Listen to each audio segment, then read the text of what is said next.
Olá, tudo bem?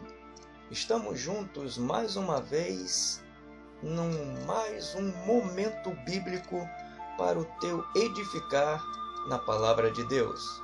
Amém? E o tema de hoje, deste momento bíblico, é o bode expiatório. Você sabe o que é um bode expiatório? Qual é a função do bode expiatório? Vamos raciocinar juntos nesta passagem bíblica que está lá no livro de Levítico, capítulo 16, do versículo 5 em diante.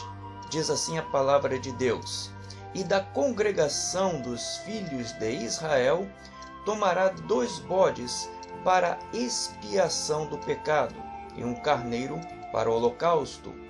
Depois Arão oferecerá o novilho da expiação, que será para ele, e fará expiação por si e pela sua casa. Também tomará ambos os bodes, os porá perante o Senhor à porta da tenda da congregação. E Arão lançará sorte sobre os 2 bodes, uma pelo Senhor e a outra pelo bode emissário. Em algumas versões bíblicas está o bode expiatório, ou ainda Azazel. Então Arão fará chegar o bode sobre o qual cair a sorte pelo Senhor e oferecerá ele para expiação do pecado. Matará esse bode.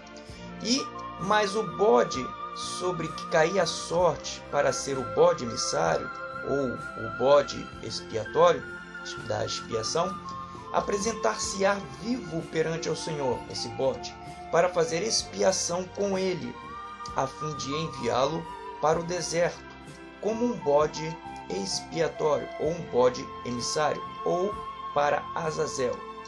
Levítico capítulo 16, do versículo 5 ao versículo 10. Então o tema de hoje está relacionado com isso, o bode expiatório. Naqueles tempos antigos, os precursores da nação de Israel, como hoje a conhecemos, os hebreus, eles, depois que eram libertos da opressão do Egito Antigo, eles tinham uma série de normas, de ritos que eles faziam para o Senhor. Um deles era esse, o bode expiatório. Eles tinham momentos, em períodos, onde eles separavam do rebanho um bode ou uma cabra, e naquele bode ou naquela cabra seria um animal a ser sacrificado para poder livrar todo aquele povo, aquele hebreu daqueles tempos antigos, sobre qualquer pecado que pudesse estar levando sobre si. Era uma forma deles purificarem-se sobre a influência pecaminosa em suas ações diárias.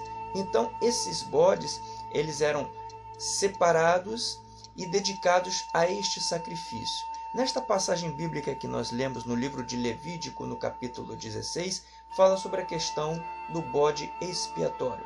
Então, Arão, que era um sacerdote de Deus, responsável para fazer esse ritual, separava 2 bodes. Um era dedicado a ser sacrificado para Deus. Esse bode que estava sendo sacrificado para Deus representava o pecado do povo, que deveria ser mortificado do povo perante a Deus. É basicamente a tipologia dos tempos antigos do que hoje nós cristãos conhecemos pelo sacrifício que Jesus fez por nós na cruz do Calvário para nos livrar do mal. E também tinha um outro bode, certo? Esse bode era dedicado a um sacrifício à parte. Esse bode não era para ser morto. Ele simplesmente representaria um bode que carregaria todas as culpas, todos os males do povo. E esse bode teria que ser deixado no deserto para ali ficar vagando por toda a eternidade, para sempre levar esse mal representativo do povo. Então, muitos teólogos identificam o bode expiatório, nesses tempos antigos dos rituais, que os hebreus faziam como simplesmente uma representação do mal. Azazel, que algumas Bíblias traz, representando esse bode expiatório, representa um ser maligno, dedicado ao mal. Então o bode expiatório seria como se fosse toda a culpa do mundo que ainda vive sendo colocado nas costas de um representante do mal, certo? Então podemos tirar dois símbolos nesta passagem bíblica que está lá no livro de Levítico. A cabra sacrificada a Deus, ou seja, aquela cabra que era morta diante de Deus, simbolizando todo o pecado daquele povo, representa o pecado completamente mortificado. É o pecado atuante na pessoa, onde o qual ela, para se purificar, se tornar santa, uma nova pessoa, uma nova criatura, esse pecado ele é morto quando a pessoa se dedica diante de Deus. E o bode emissário, aquele que fica vivo, caminhando no deserto, carregando a culpa do povo, simboliza um pecado que ainda está vivo, um pecado que ainda continua atuante no ser humano. Quem anda com um pecado, anda com esse pecado atuante em sua vida, certo? Esse pecado ainda está vivo, está falando dentro da pessoa. Automaticamente, uma pessoa que anda sobre a influência do pecado é uma pessoa que está sobre o domínio e pode estar sobre o domínio do diabo, do mal, na verdade. E que lição nós podemos tirar desta passagem bíblica? Nós somos pessoas que em Cristo Jesus já fomos pecadores, nós não somos mais, certo? O pecado não influencia nosso comportamento. Mas existem algumas pessoas que gostam de criticar, de apontar o dedo na ferida das outras pessoas.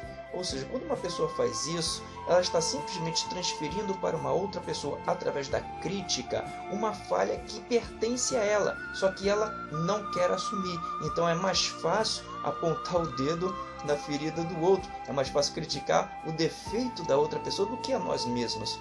Mas quando nós fazemos isso, certo? Quando a pessoa quando tem essa mania de apontar, de ficar levando à tona os defeitos dos outros, na verdade a pessoa está jogando em cima daquela outra um mal que está atuante nela e que ela está cega em não querer ver este mal.